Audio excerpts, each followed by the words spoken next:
Don't feel like anybody else. Anxiety's been killing me, so I'm isolating myself.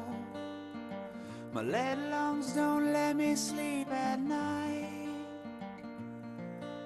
I'm not sure what my problem is, but I'm so sick of the fight.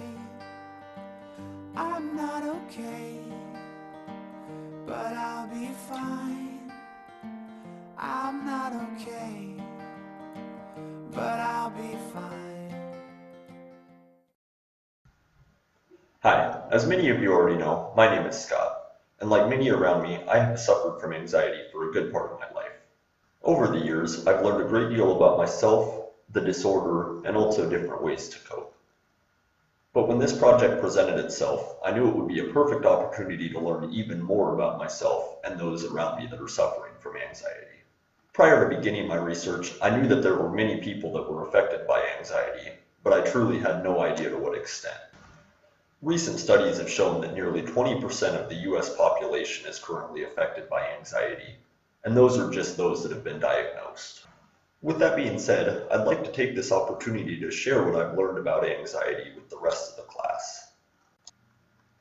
So what is anxiety? Anxiety is considered to be the feeling of overwhelming apprehension or fear. The source of anxiety is also not always known, and this can add to the stress, especially if the person experiencing it doesn't know what's happening.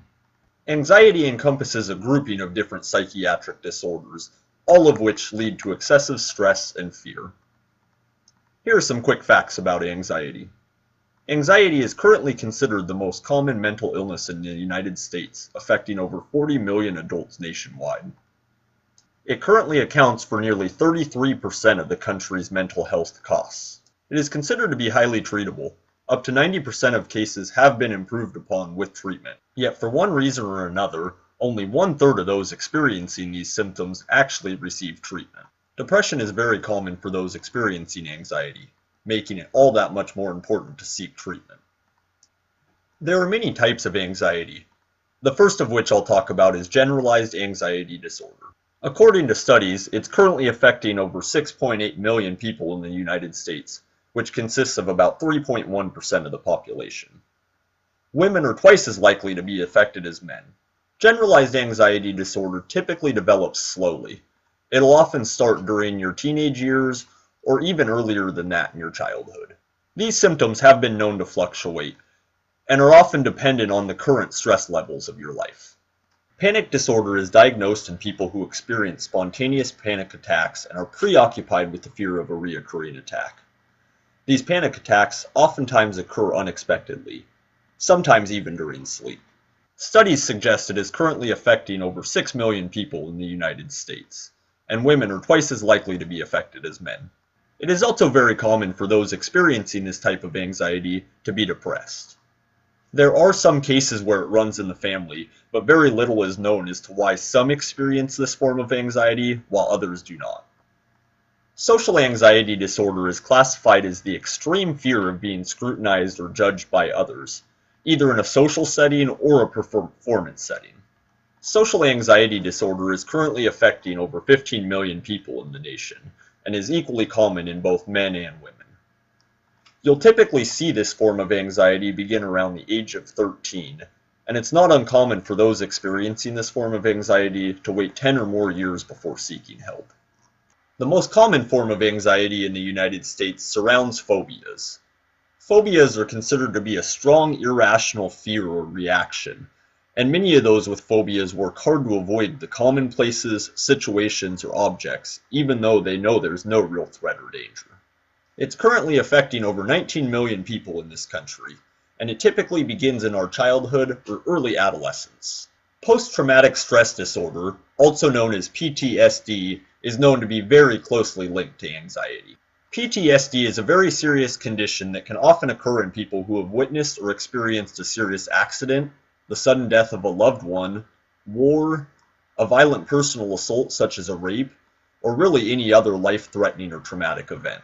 While rape and childhood sex abuse are the most common triggers, it's not uncommon for those who have experienced or witnessed mass violence to experience PTSD later on in life. There are a variety of other disorders that are very closely linked with anxiety. This includes bipolar disorder, multiple different eating disorders, trouble sleeping or drug use, and also chronic pain or stress, just to name a few. The difficulty with anxiety is there is no one cause, but it has been linked to your genetics, brain chemistry, and overall life circumstances, as well as your emotional traits such as your self-esteem, how you cope with stress, and also the use of drugs, both prescription and recreational. Symptoms vary from one person to another, but some of the more common symptoms include muscle tension, trembling or shaking, headaches, sweating, a rapid heartbeat or even an irregular heartbeat, a stomach ache, the shortness of breath, dry mouth, the difficulty swallowing, as well as fatigue or rapid breathing. Fortunately, there's a number of treatments that have a high success rate. Some of the more traditional methods include medication, behavioral therapy, or cognitive behavioral therapy, while the more alternative methods include controlled breathing or meditation, exercise, acupuncture, or just the change of overall diet. As discussed, anxiety disorders are extremely treatable, and the vast majority of people with these disorders can be helped with professional care. If you would like to seek help with your anxiety, I've included a list below that should be helpful. There's many professional resources out there. I would like to thank you all for your time, and I hope you have a great summer break.